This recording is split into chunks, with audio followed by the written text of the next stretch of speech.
In this series, we'll learn about linked structures, in particular, linked lists.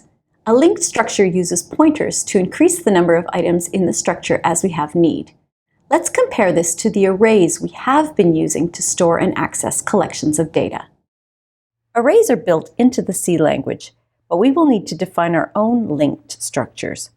Arrays are easy to access. We just use an index to fetch or store from a particular location in the array. But we will have to write our own functions to traverse linked structures. The size of an array is set when we define it, but a linked structure can grow or shrink as we add or remove items from it. This last issue, dynamic resizing, is why we need linked structures. What if you don't know exactly how large your array should be, and you run out of space to store items?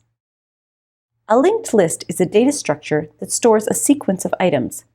In that sense, it's very much like an array. The simplest form of a linked list consists of a front pointer and elements referred to as nodes. The front pointer is a pointer variable that holds the address of the first node in the list. Here is the third node in the linked list. Each node is like an element of an array. It contains the data stored at a specific location. Each node also needs a next pointer, a link to the next node in the list. Now you might see why we call this a linked list. The next pointers connect the nodes in the list by linking them together. The next pointer for the last node in the list has nothing to point to. Its value is null. In C, nodes are represented using structs. In a data structures course, you'll learn about many different linked structures, including trees and circular lists.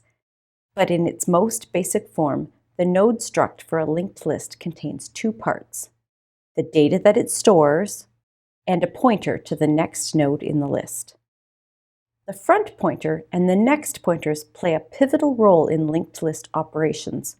By manipulating these pointers, we can add and remove nodes to the list. And by starting at the front and visiting subsequent next pointers, we can visit all the nodes in the list. This is also called traversing through the list. We will learn about list traversals in the next video.